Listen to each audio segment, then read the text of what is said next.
Hey there, campers. While we're gathering around the campfire, we just want to let you know we are not what you would call experts. What we do have is a love for researching and discussing the lore of cryptids, creatures, and an occasional spooky woman that can eat our soul.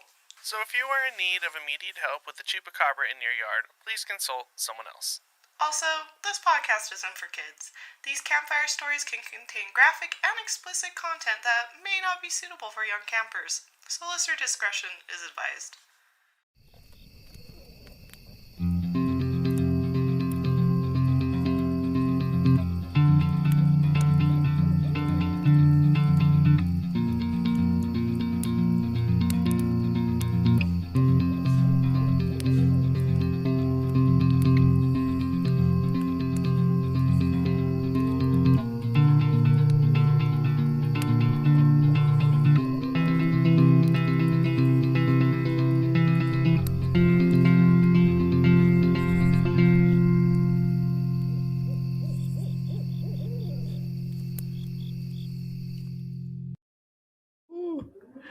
Hey, campers. Oh, you can't see me. No. It's a grand entrance. She's coming on the screen right now. Look at her go. Ba-da-ba. There she is. It's Kimmy on the screen. I wish I had confetti. Oh, hey, campers. My name is Kimmy, and I'm here with my co-host, Ryan. Hello, everybody. Welcome back to Aloreing, our folklore podcast, where we tell you the history and legends of different cryptids and folklore and sometimes fairy tales. Who knows what it's going to be from Depends all around the world. Woo, let's start this. Ryan, what did you find so alluring this week? I had a really hard time narrowing it down this week. So I'm going to do one super duper quick because one person in our audience cares about it. Football's back. All right. That is all I will say about it. I always forget you're such a sports person. Yeah. But nobody cares, so I'm not going to talk about it. Wrong target audience. Yeah, so I went on a little mini vacation last week for a friend's wedding, and we went to a town called Sylvain, California, and it was like a Dutch town, and it was so badass. And they had so yeah, I sent Kimmy some pictures. They had like little windmills, and they had like little bakeries and like sausage making things. They had what's his name? Hans Christian Andersen. Hans Christian. I knew it was Hans Christian. I couldn't remember the name. They had a whole museum for him, and it was just such a cute little town. I had so many pretzels, and they have these little, man, I can't think of what they're called. They look like donuts, but they're like circular, and then they put like powdered sugar on it and jelly. Yeah, and I call them happiness, but like they have a real name, but I don't remember what it was because it was not English. Man, it looked adorable when you sent pictures. It was so funny because Ryan sent me pictures, and my first message to him was, "That's so cool. You should send some marketing photos." And immediately he sent me a picture of him with an Aloreing hat. Always. This hat that I'm wearing right now, as a matter of fact. I'm ready. But it was cute. It looked I want to go there. It looked just like a fairy tale. Like Belle's Village. Like, in the summertime, like the town's open like normal, but in the wintertime, they like close the main street. So it's like open to like walking instead of like cars everywhere, and it's all Christmassy. Like it's supposed to be very fun in the winter, so I'd like to go back when it's winter instead of summer. Oh, that sounds so cute. Yeah. I fell in love with it. I'm such a small house in the forest girl. Yeah. That looks so adorable. It was a super fun town. Oh man. And we were only there for a day because we were driving home from a wedding, and we're like, oh, let's stop here, and it was super fun. But and then you gotta go back now. Thing, The Nun 2 came out this weekend. So it's been a good week. You got some horror, you got some fairy tales, you got some sports. We got the trifecta this week, honestly. Ryan's holy trinity is horror movies, quaint towns, and sports. Towns and sports. Yep. You nailed it, actually. That's it. That's all it is. What did you find Aloreing this week, Kimmy? Man, again, I have so many Aloreing things, but it's going to be great because we got to pre-record a bunch of stuff. Yeah. Main one, Potter parties next week. Hell yeah. This upcoming weekend. So there's a lot of chaos in my house right now, which is quite lovely. Yeah. Oh, I believe it. I don't realize how much I make for it until like everything's out. And I was like, have I over promised myself? And it's really cute because like Edgar helps me with it. And I was like, I tell myself this won't be me for our wedding, but this may be exactly what it is for our I'm not going to plan every single minute detail like down to the... And then here I am. I'm like, if I add my mermaid statues into the bathroom, it can all be the mermaid bathroom from Hogwarts. Exactly. And Edgar's like, I forgot you had these. I'm like, I did too, but look at where we are right now. Just because I'm organized doesn't mean I remember what I have. And that's something I really need to make clear to people, because people will see my buckets of like holiday decorations all labeled and organized. Yeah. And they're like, wow, you must know where everything is. I'm like, no, no idea. And then the other thing is Boulder Gate is still consuming my life. And Ryan's have not had a moment of peace since downloading Boulder. I go to work, I think about Baldur's Gate all day. I come home, I play Baldur's Gate till about midnight. Wake up at 6 a.m., go to work, think about it. Nothing. That's all I've done is Baldur's Gate, work, and podcast. That's it. That's your other holy trinity. It's so good. Ryan's life, this is what he does, and this is what brings him joy, and he just has to balance between the two. Yeah. He's fine. No, it's so good. I'm not far in it, but I have swooned over Shadowheart, and I'm not even done with chapter 1, so I'm proud of that. I also want to swoon Gale. I may just want to swoon the vampire dude just to do it. Easy as well. Those two, you can do whatever you want. You could spit on them, and they're like, all right, well. They're like, that's Shadowheart, you got to put a lot of effort into. Yeah, maybe that's why I want her so bad. I was like, you're the one. I think that's it. Yeah. I was like, I want to work for it. And when you hit on her and she goes, ew, and you're like, Say that again. We had, right before we started recording, we were talking about Baldur's Gate for quite a long time, and I came to the realization that as much as I'm a red flag advocate, I'm not for Astarion, which is quite ironic. I can't. This is a super tiny, minor, itty bitty spoiler. If anybody cares, did he bite you already? Yes, I let him. That was ew. No. I in my first playthrough, I killed him when he did that. Oh my god! I woke up and I stabbed him. And I was like, "Don't bite me, bitch!" Like, I didn't realize he was important to the story, so I just... you're like, I may have missed him. Yeah, but I've restarted. I'm on like my 4th playthrough. I haven't ever finished the game, but I keep restarting because I'm like, oh man, like I should have made different choices, and I'm bored of my character now. But on my current one is the furthest I've made it. Each time you get further. Yeah.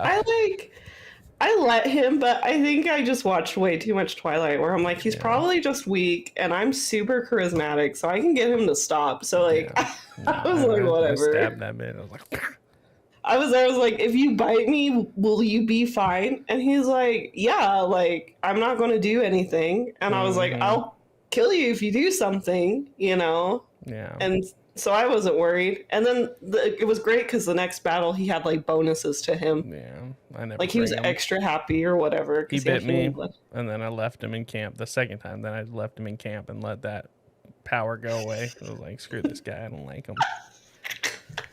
The only time I use him is I'm like, oh man, this is a really hard lock to pick. All right, and then I go to camp, pick him up, come back, pick the lock, bring him back, drop him off, and then. I did learn the hard way that I accidentally left him separate from the party at one point because I like to have him go assassinate. Yeah. So he was like trapped in like the Underdark while I was like at the dungeon about to battle the bad guy, and I was like, "Where's my assassin?" And he's just chilling.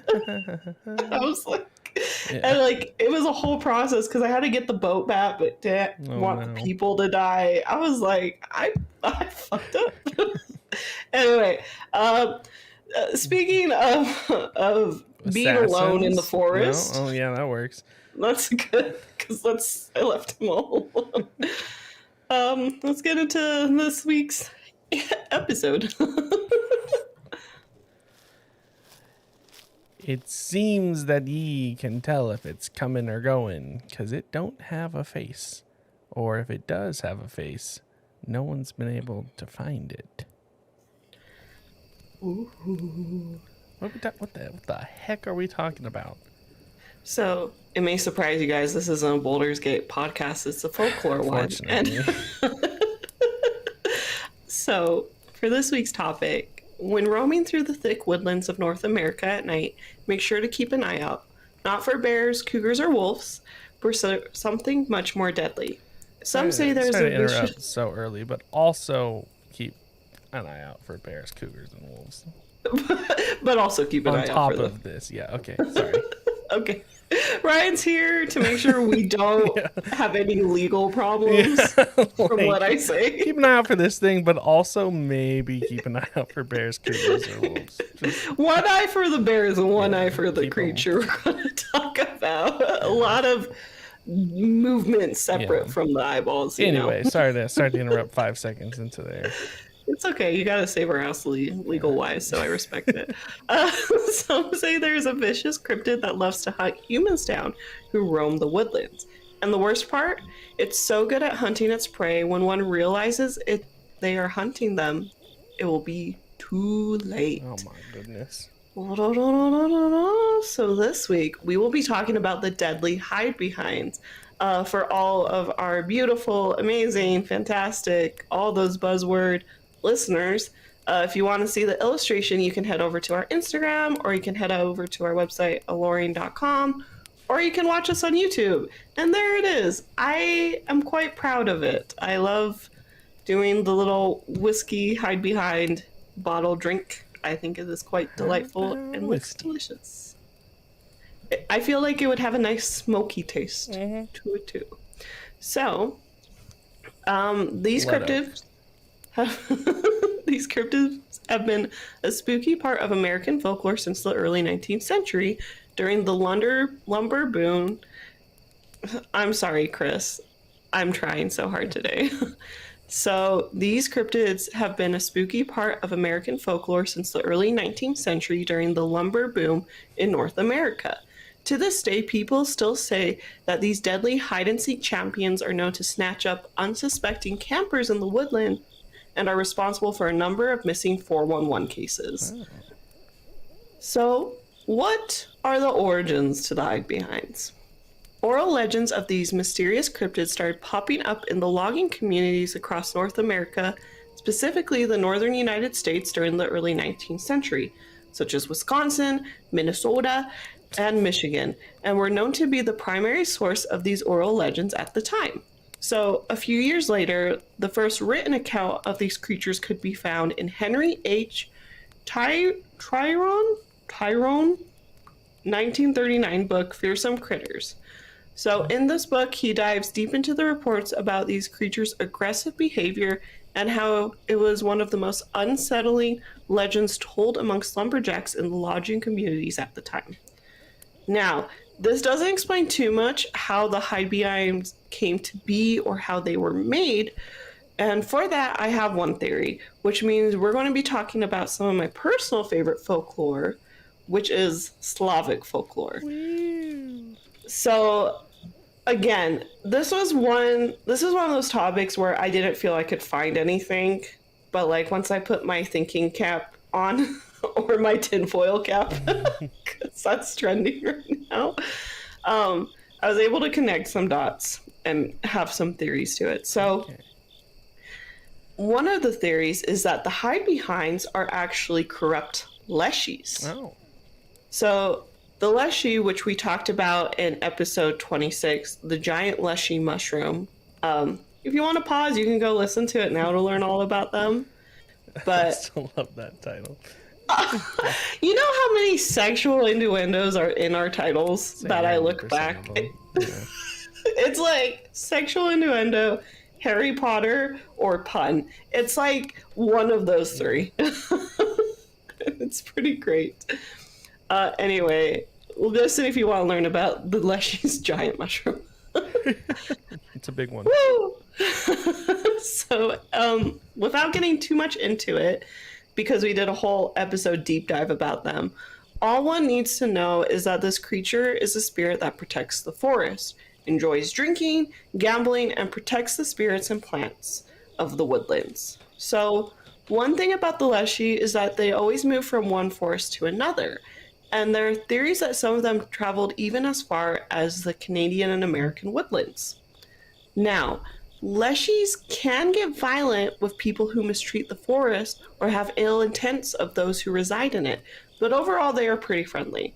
So the question is, how come the Hidebehinds are so much more malicious? Well, one theory is that the leshies made home in Americans' woodlands during the lodging bomb that went mad. So they saw all the trees being torn down left and right and animals fleeing constantly.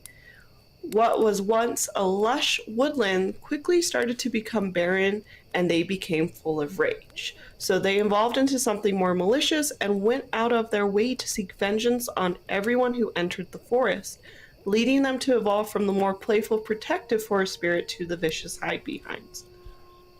That makes a lot of sense. Yeah, so like to me, it's just like they came here and they were like being themselves, but with the I keep saying it weird. Logging. Yeah, Jesus like Christ. I keep saying like lounging. That's basically Lord of the Rings, right? Like, yeah. they attack Sauron because he's cutting down all the forests, and they're like, all right, time to stop being little passive tree boys. Lord of the Rings, Leshy, and Hidebehinds are all the same, apparently. It's just, it's the other Holy Trinity. That's the whole episode, is just different trinities we can find in folklore. But yeah, so that's one of my theories, and this could be an explanation for how they found their way to North America woodlands, but there is also the possibility that these creatures have always lurked in the forest. As loggers have made their way and cut down the trees, these creatures simply became more territorial and attacked those who invaded their homes. So, though it is hard to pinpoint exactly how these creatures came to be, we do know they are still discussed to this very day. So, in recent years, the Grand Haven Tribune from Michigan has reported eyewitness accounts of these creatures both in 2000 and 2007. The creatures have also found itself making headlines in the early 20th century newspapers and magazines. To this day, many believe the Hidebehinds are responsible for why so many early colony lodgers disappeared in the forest and why campers still go missing to this very day. The forest is a mysterious place, and cautionary tales like these are still used to remind people of the danger when exploring the great outdoors and how anyone or creature could be lurking in the corners. Are you just like going through the slideshow? No, they got put out of order. I was this like... one and this one, so I was trying to find the one you were talking about, but here we are. Yeah, it was like the illustration of like the two guys. Yeah. In like black and white. Yeah. Sure Indie podcast, baby. Man, I can edit it in post, I guess. We'll figure it out. We'll just go with it. It'll be fine. Yeah. So now shifting to the word meaning. So these cryptids are called Hidebehinds due to their airy hunting tactics. They lurk behind the trees in the forest and will stealthily stalk their prey by easily blending into the environment. They are commonly known to stretch out their limbs and suck in their stomachs so much they can even hide behind a long, thin tree. Mm-hmm. They don't have any nicknames. They're just the Hidebehinds. And I do want to point out how refreshing it is that the last few cryptids we've talked about haven't just been like the state name and the animal they look like. You know, it's just the North, so nice. The North Dakota Hidebehind or something. Yeah. Right? Or like the North Dakota stick. You know, like we could have had the North Dakota stick man. Hidebehind sounds a lot scarier. Yeah, and that's the thing, like, I can't remember if I talked more about it because it's been a minute since I looked over these notes. But that book we were talking about even in the last episode with the squonk, the fearsome critters, I love it because the creatures don't just have like the state name and an animal they look like. Yeah. Like it's a little bit more flavor to it, and it makes it more refreshing. Yeah. So, anyway, that's all I got. Again, this is a little bit of like kind of like a shorter episode, I guess. But I love these creatures, so I really be 2 hours, you know. I know it's either like I'm barely hitting the mark or I'm really having to cut down. There's like I haven't quite found the perfect fairy tale where it's just the perfect amount, you know. But anyway, but great news is now you get to listen to me talk, because I got some stories for you. All right, this first one is a poem, which is "The Hidebehind" by Greg Milhorn. Listen, no one knew for sure what was screaming that night, the hidebehind or its prey that was out there, out of sight. Now, in the darkest forest where wild things do grow, in a scary, hairy creature by the black water. Oh, sorry. I'm sorry. It was my Bulbasaur. The Hidebehind was behind your bottle. My Bulbasaur and my computer fell. I'm so sorry. That was a good timing, but it was sorry. Many hunters did seek it. The foolish brave had tried to find and then capture, but most of them had died. Some still tried to lure it, but they became the bait. Now many more are missing. Only God knows their fate. That would have been spookier if I didn't totally interrupt it. No, it was the Hidebehind. There's one behind Ryan right now. So you can't see because it's so dark. His fingers doing like that.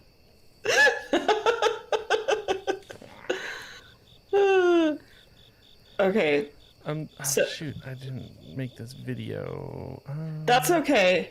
It's like a part of it. So I kind of wrote like a little description of what's happening. So if you want to read it and then you want to just watch that clip. Yeah, okay. This one was one that okay. Let me see. The lights this is like functional. The thing Actually, is, I can do this.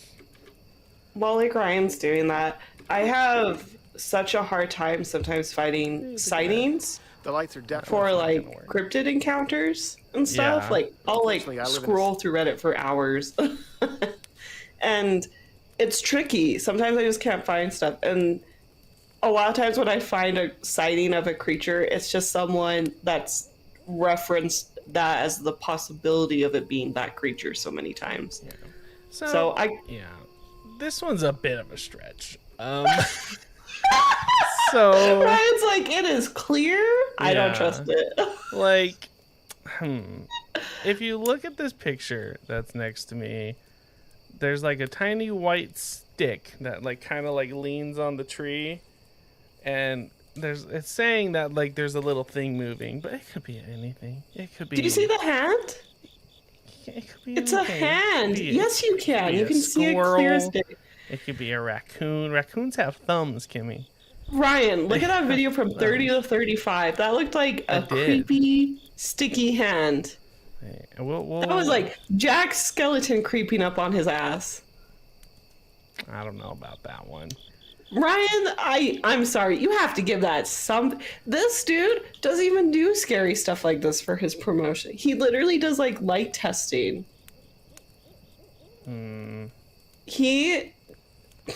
Yeah, I don't know. It's like something reaches around and kind of is in.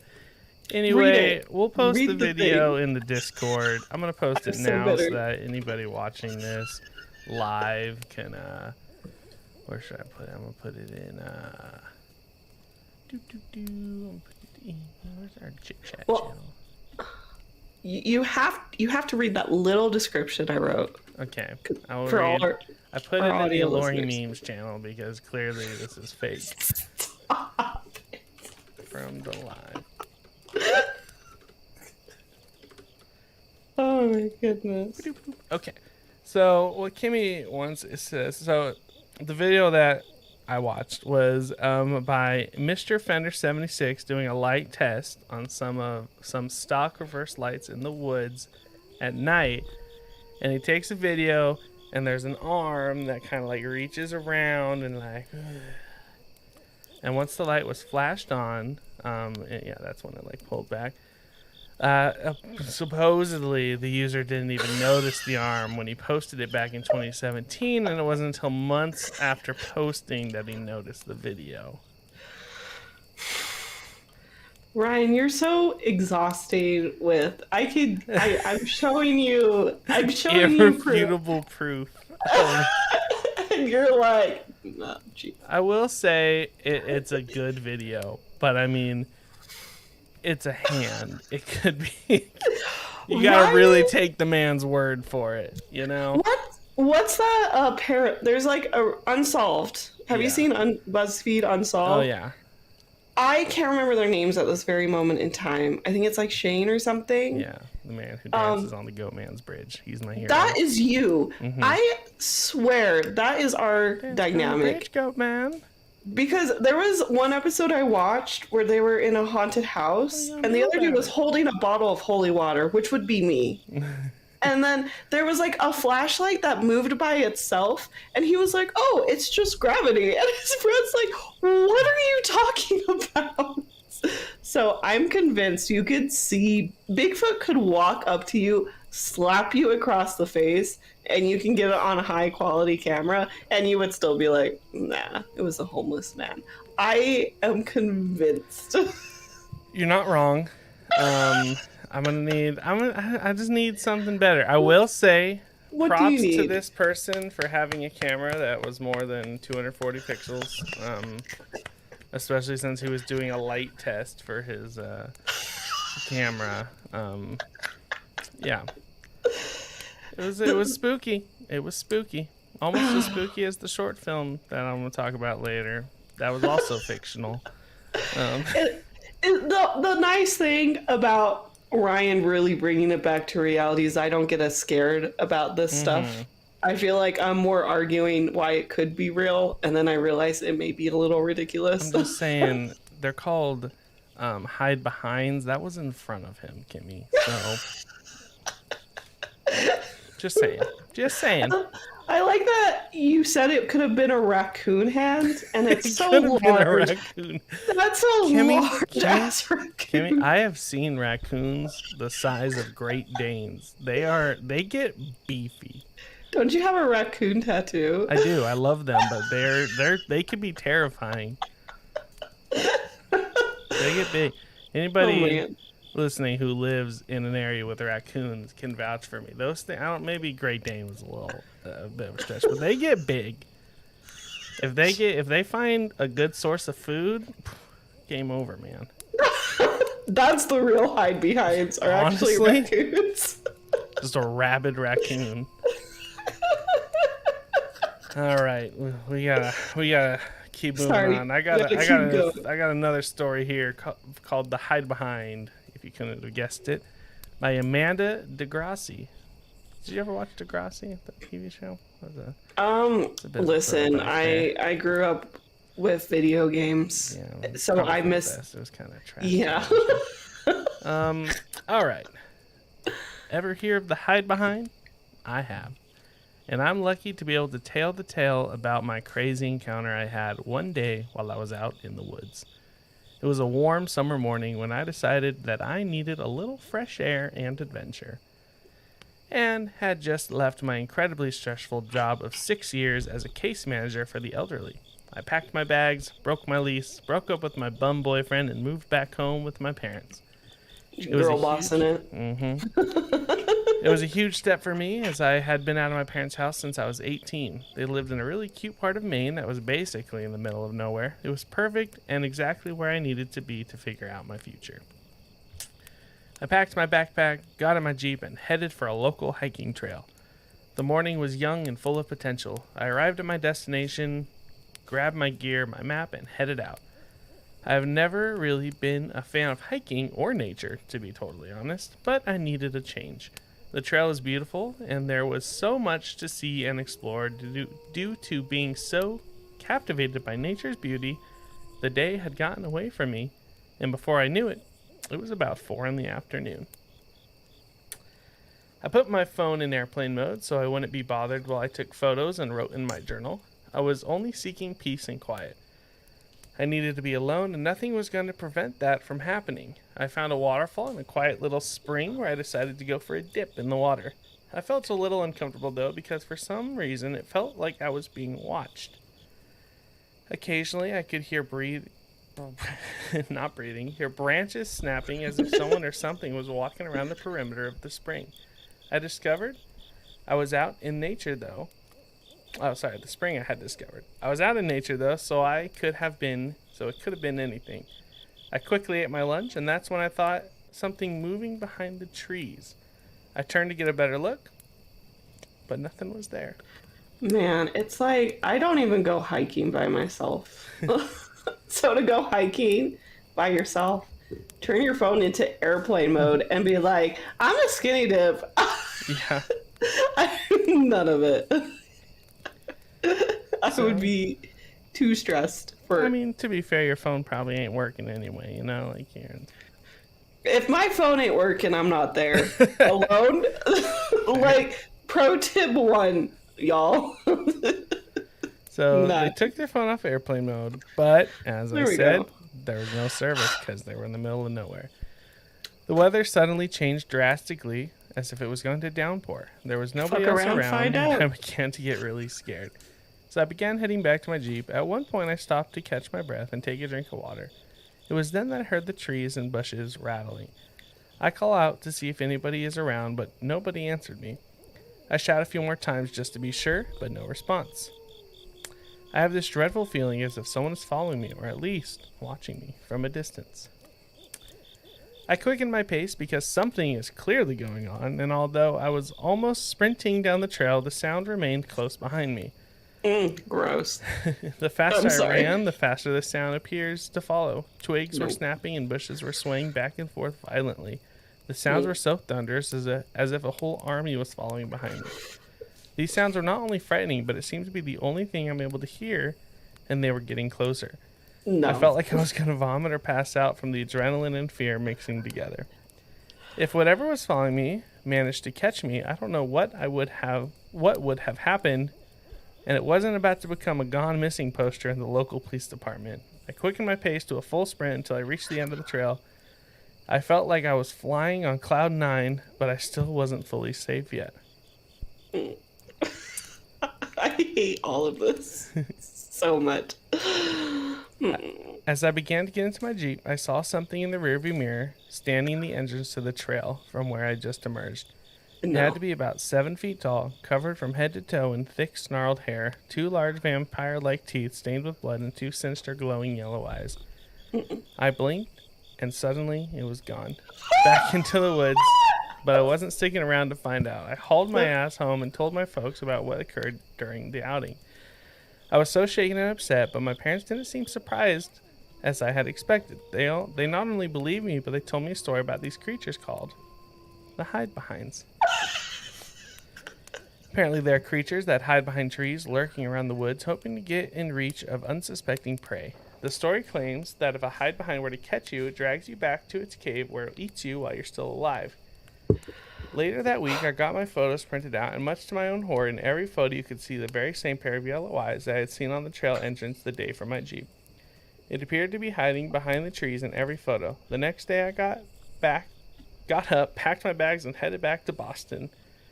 The experience assured me that I will never hike in the woods again after my little brush with death.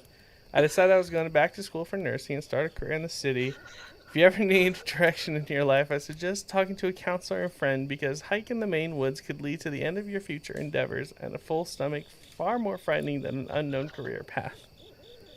Huh. So that was Amanda DeGrassi. We'll have a link in the show notes to her stuff. Gross. Yeah, so that's fun. I skimped it. And I was like, ooh, that sounds kind of spooky, so I can, like, enjoy the spooks, and I hated every Pepper second spray of would it. work in that scenario? Probably not, You right? know? I would try. Yeah. I would try a lot of things, right? I would flash a monster for the possibility of an extra 3-second run, you know? Like, if I got nothing left in the tank, you know, if I don't have a weapon, I may toss out a titty just for an extra Just 5 see what happens. Like, And so it's worked in D&D a lot of the time. That's like, true. You don't know. Like, just enough to throw them off their base. Yeah. Like, man. I guess, speaking I love- of... Oh, sorry, go ahead. I was going to say, I do love how, like, that's like, instead of going to nature to center yourself, Therapist. just see a therapist. Yeah. Listen, nature can only take you so far, campers. And Be prepared, bring your phone. Don't look don't go by trees. yourself. I get where she was going by herself. I get why. Yeah, I mean... But As you're I'm prepared, you know. But she wasn't though. she wasn't. That's the no. thing. She was just chilling. we had a big talk about this when we were Yeah. on the Strange Talk Radio. Yeah. Don't go by yourself. If you are, tell people where you're going and be prepared if something happens. And Okay. I know a place that you can get stuff to be prepared. Oh. The AloreingShop.com, and this is gonna be a quick, tiny, itsy bitsy commercial break. Be right back. It's not the wolf. No, stop. Stop. It is the radio. It is the radio sound. Right, always uses the wolf sound, and it messes me up when I put the final episode together. So here's the radio sound that I'm going to put in post. Fucking all right. You guys know one of my favorite horror movies? It's Bloody Mary. Because you can cause a whole ass earthquake if you say her name 3 times in the mirror. Yeah, the AloreingShop.com is once again, as always, nice and updated with new stuff. Look, the spooky season's coming, and everybody's going to shop at Spirit.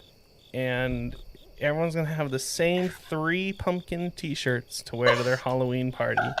Or you go to Aloreing.com or AloreingShop.com, get yourself some nice indie merch from your favorite podcast, because we got horror stuff, we got Halloween stuff, we got spooky stuff. All right. Yeah. I don't know what else to say. No, you crushed it. Yeah.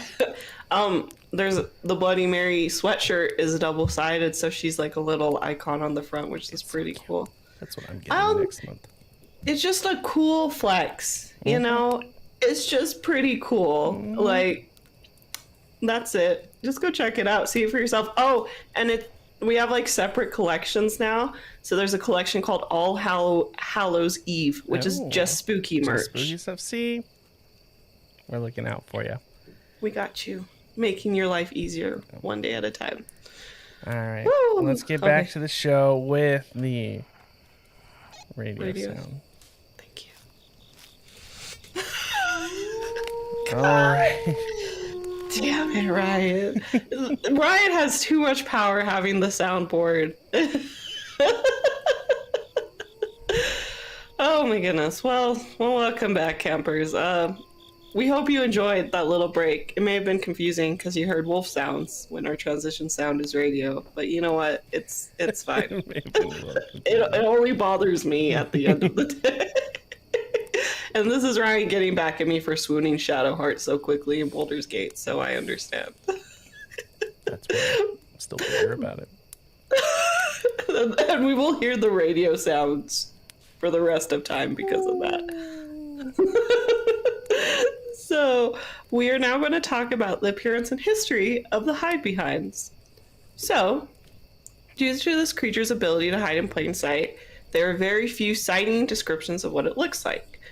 For starters, many describe it as a thin, wraith-like beast standing at about 6 feet tall. It appears to be somewhat humanoid due to its tall, lanky shape, and it is a bipedal creature, so walks on 2 legs. It's covered in a long, thick black fur and has a tail which is recurved, making it look a bit similar to a French sheepdog. Oh. So the fur is so thick, it's almost impossible to distinguish the front and back of the creature. And though it's hard to distinguish any detail features on this creature, some reports say that it has glowing red eyes or glowing yellow ones. They are very long, slender, and they have long, slender, menacing claws similar to a bear's.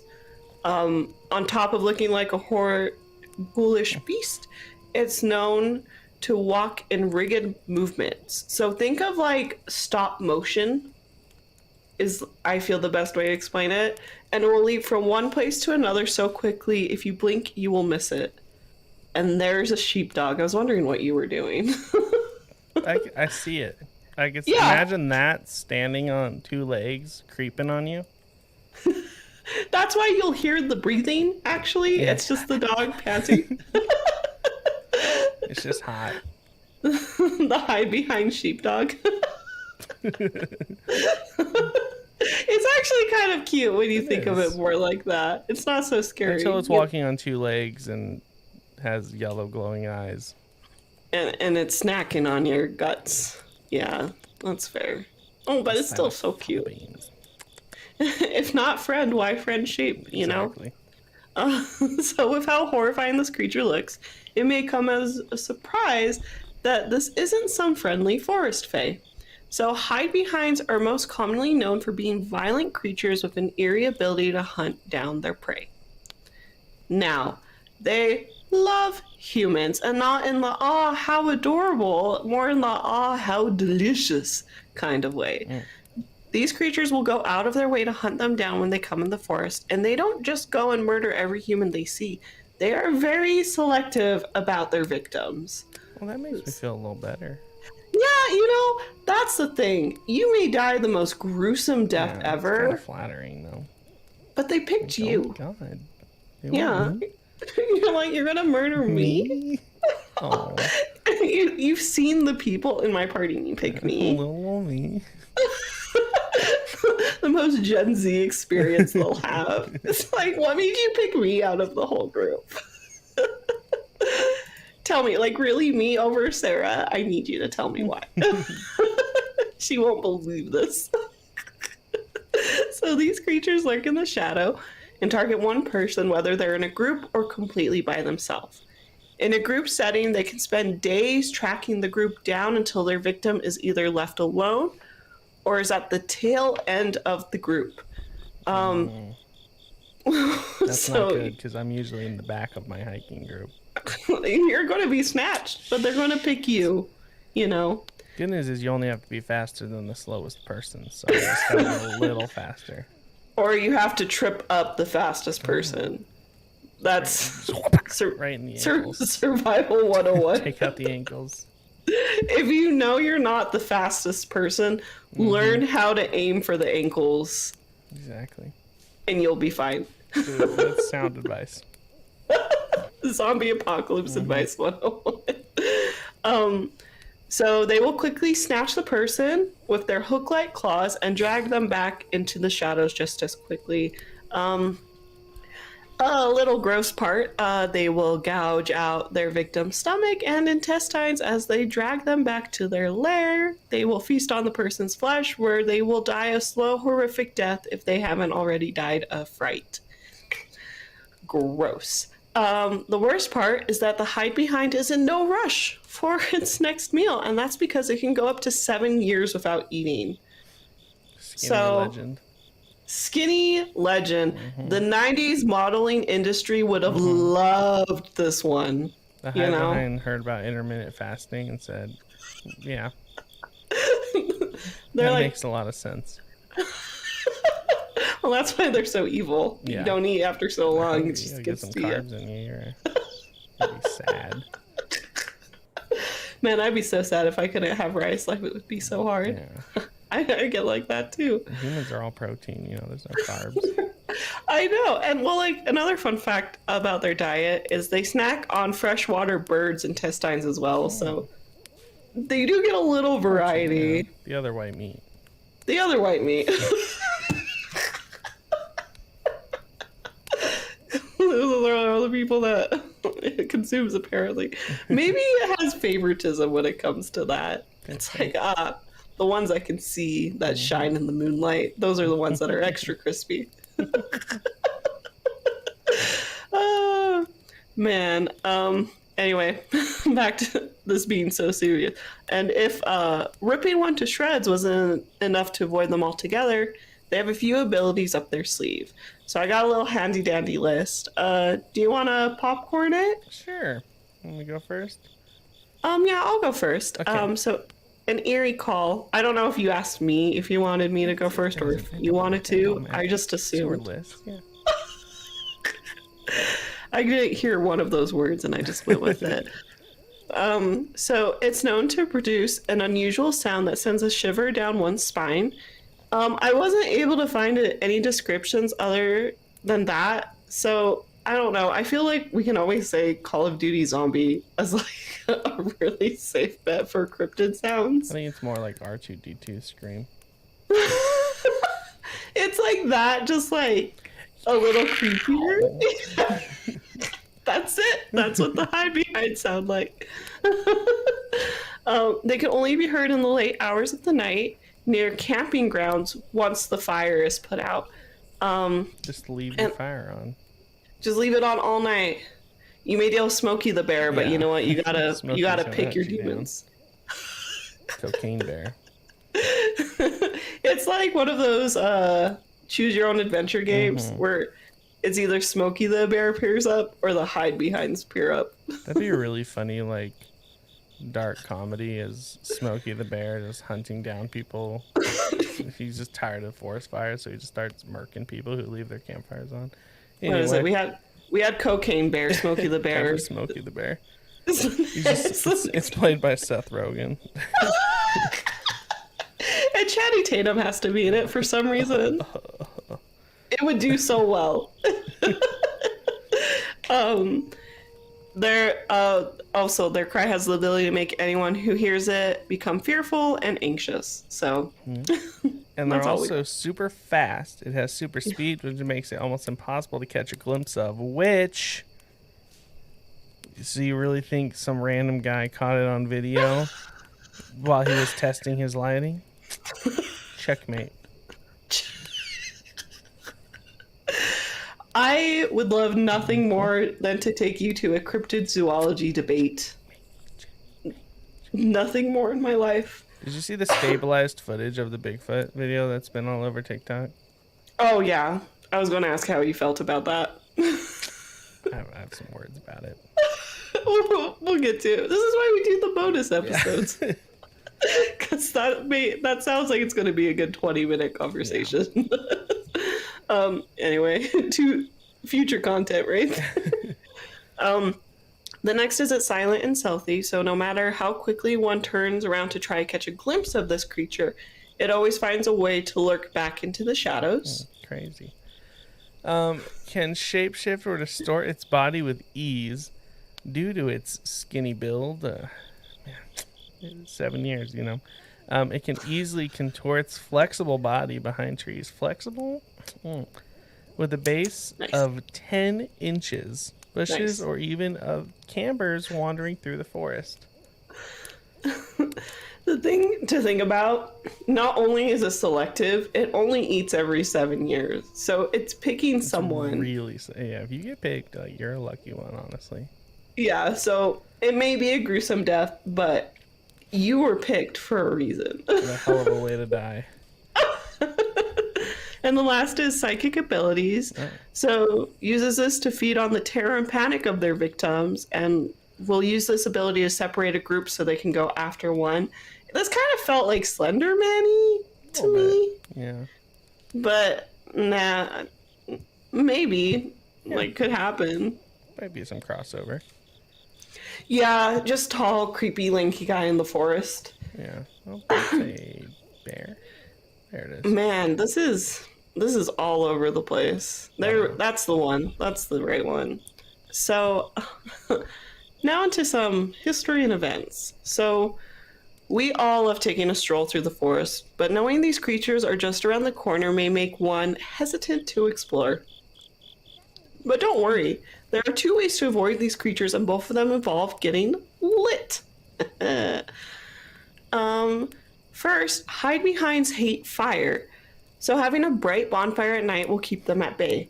They thrive in the shadows and darkness, so even camping under an open sky and full moon is safer than taking a late night stroll in the dark.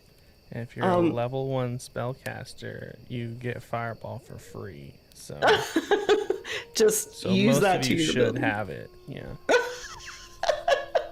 If you're listening to this podcast, you are most likely a wizard or sorcerer class, and that's and if okay. you're a monk, as long as you take the elemental fist, you get it as a cantrip at level 6, so you're fine. And there's also like a light orb you can normally get. It's a low magic item. Yeah. So you should be good to go. Just look for, we have Camp Counselor Mothman by the side of the trails, and he has a little cart, and it's very Zelda vibes when you walk past, like do do do do do do do do do do, and then he will pull out his potions. He's got you. You'll be fine. And the next best way to avoid them, maybe one of Ryan's favorite, is get a bottle of liqueur. They absolutely loathe the smell of liquor and hate the taste of a human who has consumed it. So you're fine, listener. Yeah. You're fine. If you're listening to this podcast, you're fine. You're fine. Honestly, that's so easy. Just take a flask with you on your hike. You're good to go. Yeah, that's all you have to do. So you don't even have to drink it. You just have to have the bottle on hand. All right, no longer scared. You're like, no, I feel nothing. Yeah. I had a merch idea because I wrote these late at night, and it says, "A beer a day keep the Hidebehinds at bay."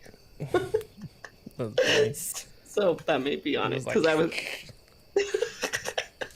was quite proud of that. I was like, I'm so funny, and I wrote it in the notes. You gotta be your biggest supporter, folks. It's the dry responses back that really keep me going in this.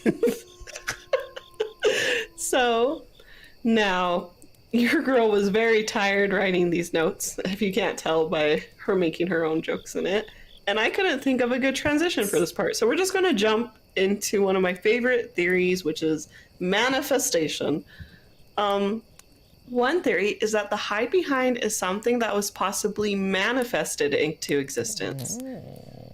So, during the 19th century in North America, there was a major logging boom. No. And we... Logging. Logging. God damn it. We wish there was a lodging boom. We need more houses, but instead we have a logging boom. We can get more houses, just the rich are going to buy it and rent us out. And then they're going to be old and be like, why can't our grandkids take care of us in a house? It's like, it sucks to suck. Sorry, I'm a little bitter. It's fine. That's Ryan be like, Kimmy, do you need a minute? I can howl for like 30 seconds if you need to take a laugh. What is it? Post-capitalism is really, really not fun to live through, folks. Thanks to the logging boom. The logging boom. If you want, I do a real good deep dive in our Squonk episode 53 that just came out. Squonk Makes a Splash. But for sake of time, we're going to kind of continue with another part of this, if that makes sense. So, like, they're both different parts of the logging boom, which is kind of fun. Anyway, so during this boom, farmers fled to the regions to pursue a very challenging and hazardous occupation. Working long hours during the cold winter months, lumberjacks would work sunrise to sunset, 5 to 6 days a week to earn some extra income during the cooler months. With poor living conditions, shitty work conditions, and the disgustingly long work hours, there wasn't much time for recreational activities. So what did they do? They turned to folklore. Did you know logging is actually like the most deadly job in America? Still. Yeah. I used to have such a thing for that, like as a preference type. Loggers? Yeah. All right. No, I'm not judging you on that one. That's fair. It's like the same energy of like a fireman. Have you seen the TikTok where the guy talks about how he got like carried out of his house by a fireman and he understood why people are so into firemen? No. He's like, I'll send it to you. It's so funny because he's like, I've never felt so safe before.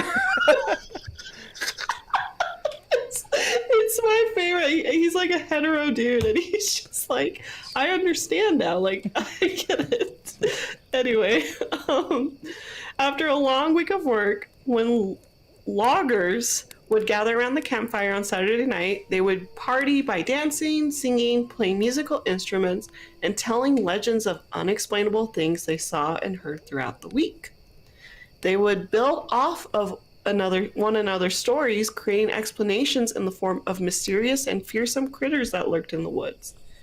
And since they were known to migrate between campsites, legends of different creatures would quickly spread amongst them and grow in popularity. So, somewhere between fiction and reality, paranoia grew particularly in superstitious lumberers, trappers, and woodsmen who would tell about the more deadly critters in the forest. So, from snow snakes to gumbaroo to the squonk, there were a plethora of creatures discovered amongst loggers, but one of the most popular and dangerous ones were the Hidebehinds. They constantly talked about these man-eating beasts. Many believed the stories of these cryptids were fabricated to keep workers vigilant at all times and to be alert of any bears or other wild creatures roaming in the woodlands. It's even possible that because this legend was discussed so much, the combination of fear and stress amongst all these workers led to a manifestation of it in the forest. So, though we aren't sure which came first, the legend or the creature, it's still believed to lurk around the woods to this very day. So, I just think it's cool because I do believe that you could manifest something into existence. I'm one of those people. Yeah, it's like Tinkerbell. Yeah, so like they're just feeding it. So if everyone's talking about it and everyone's believing it, and it will like come into reality is what I think. And to me, that I'm very like, oh, that makes sense. But it could be just like a giant fat raccoon, like Ryan was saying. So could be both. It could be both. The fat raccoon scared them so much that they manifested a creature. The raccoon looks at the Hidebehinds and is like, that's what you think I look like? I can't That's hide what you behind a tree, sir. Have you seen my chonk? It's like I like the image of like a fat raccoon behind the tree where all you see is like the little cheeks out of the side, you know, holding it. Yeah. That's funny.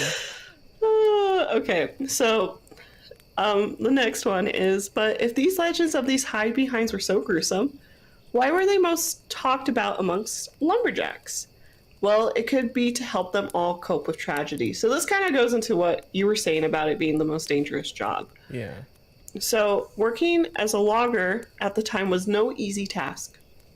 Individuals would work exhausting days in unfamiliar environments, and the tales of the Hidebehinds helped them cope with the strange mysteries of their surroundings.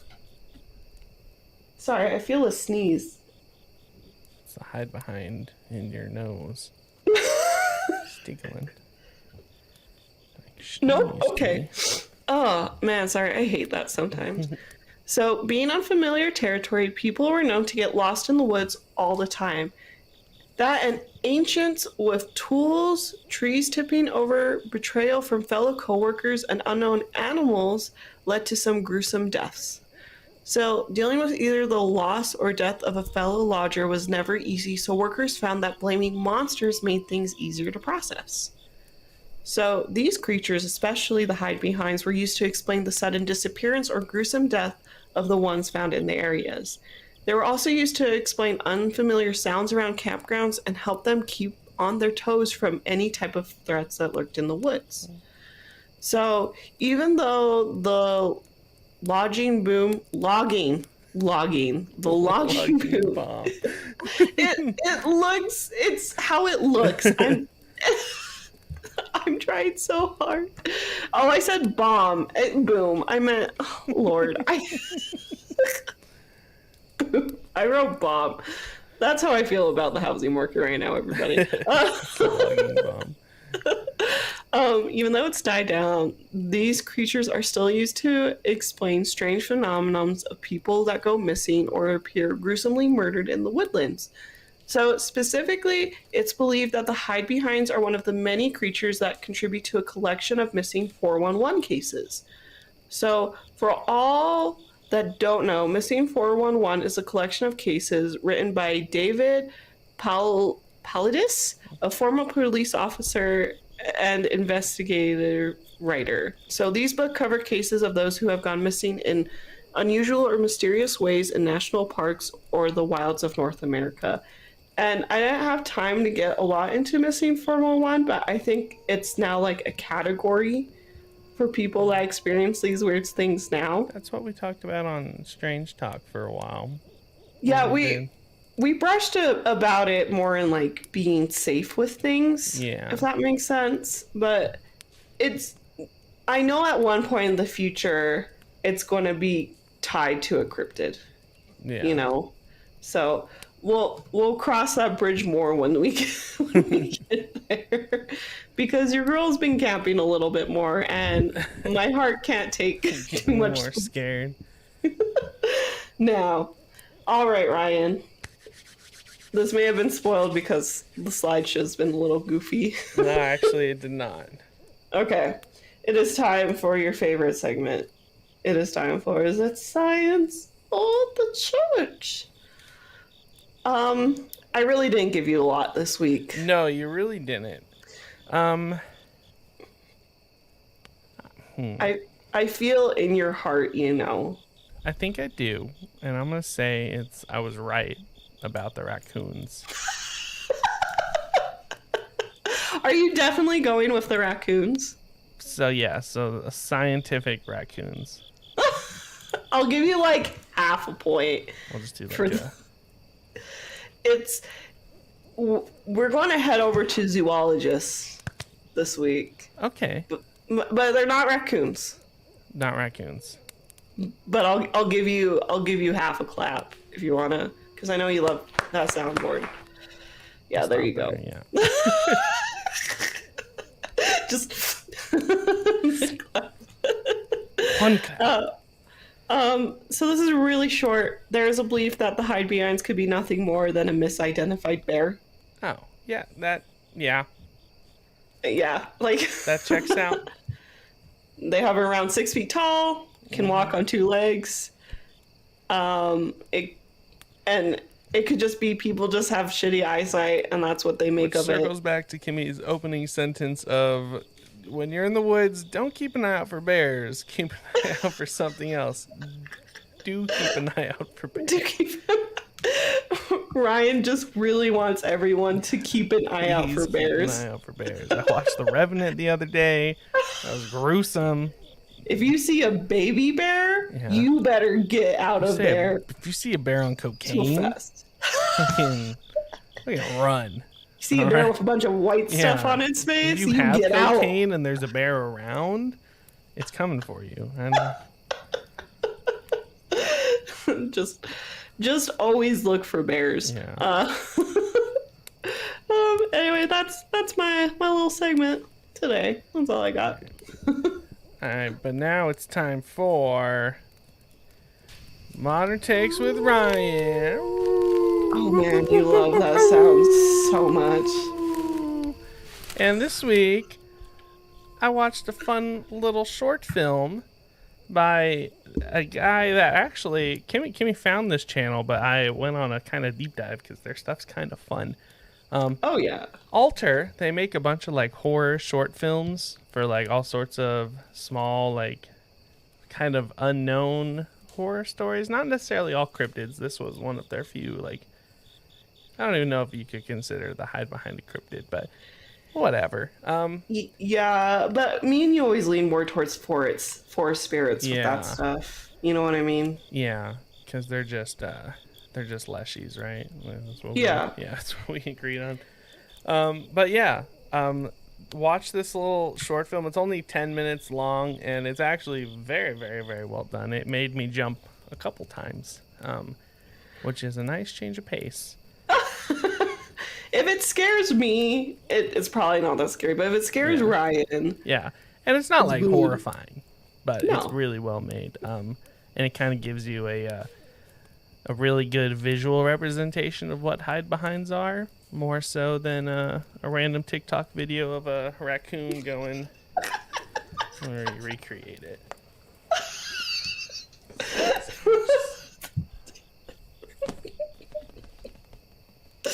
that was it. That was it. And that is a hide-behind, everybody. Oh, you saw it here, folks. Yep. Actual hide behind footage. I want to, for the screenshot of the thumbnail episode, I should just circle your hand and do like me, like with the screaming face, like. Yeah. Oh man. Every time we talk about a cryptid, I just feel like another serious cryptid zoologist just stops listening to us. We gain, for every one listener we gain, we lose one cryptozoologist listener. At least I've been studying hide-behinds for 40 years. How dare you? All right, buddy. Hey, the folklore community loves us, so we're doing all right. We love you. We love you all. We're just haters. Yeah, no, I love all of you, even you, even zoologists, cryptozoologists, regular zoologists. We can fight, but I want to make a meme of that, but it's the Dinkelberg meme, you know? Yeah, cryptozoologist inside. It's like, this is where I would have my medal if I had one. Just me in the background. Like. It says Ryan's stamp of approval in the background. Oh, that's pretty great. Woo! Well, yeah, no, that was good. I thought you would enjoy it because they do a lot of cool little spooky shorts. Yeah, no, I really enjoyed that channel. Check them out. I'm sure we'll post their stuff in our little show notes. Yeah, no, I need to update the blog, but the blog is the best place to find like the direct links to all the things that we kind of talk about. So you can do your own research. One day I'll take the time to put the whole show note on there, but today's not that day. Shall we get to announcements so that we can get to the Aloreing Limature? Yeah, it's time for the lore report, and now you use the wolf howl.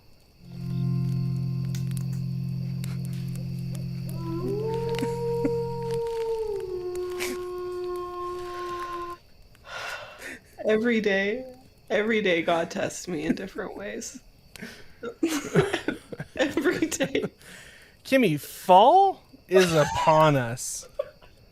Which means not only do we get some spooky season merch coming your way, we got some Bloody Mary, doppelgangers, and a classic Headless Horseman design on sweaters, tees, mugs, blankets, stickers, and all sorts of stuff, honestly.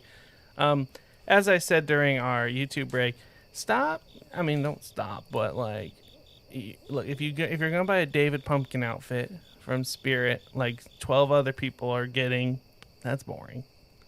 Get something unique. Get something indie. Support the show. Visit aloreingshop.com today. That's it. And then for me, for my part of the announcements. I don't know why I said for me like that. And for my part, I'm on 3 brain cells right now. Ryan's been switching up the soundboard. She's just thinking of getting back on Baldur's Gate and banging Shadowheart. That's how I get out my rage. Whenever Ryan plays the wolf howl at the wrong time, I just get on Baldur's Gate and bang Shadowheart. Just bang it out. Come here. Come here. He howled again. She's like, no, please. Please. Anyway, friendly reminder. If you haven't given us 5 stars, pause the show, go to Apple Podcasts, and write a 5-star review. Or give us 5 stars on Spotify. Why? Because you love the show. And I'm here to bribe you with a mini giveaway. I'm mailing some stickers end of this month, including Camp Counselor Mothman Cowboy style and a holographic album sticker. I don't know if I have them right here. Here, this little cowboy, this little fella. He has a fancy hat and some fancy boots. He's ready. And then I have the holographic. There's the holographic one, which is pretty cool. Where was I? Oh yeah, so the winner, there will be multiple winners of the giveaway. All you have to do for a chance to win is write a 5-star review of why you love the show. And if you say you're team folklore and cryptid, I'll just give you a bonus entry because this is our giveaway and I can do whatever I want with it. Winners, I heard that right. Winners will be announced on our social channel later this month, so stay tuned.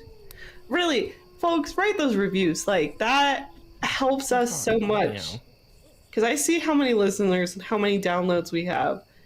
And we could have... And she sees it and she weeps and she gets on Baldur's Gate and she wants to treat people right, but she's just so angry that she gets on Baldur's Gate and just starts murdering people. For some reason, Shadowheart approves.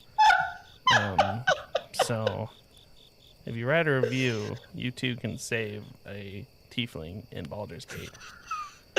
Save the tieflings. Yeah. Support the podcast. Because eventually we're going to run out of tieflings, and I don't know what's after that. All right, guys? Like, there's going to be no one left in her campaign.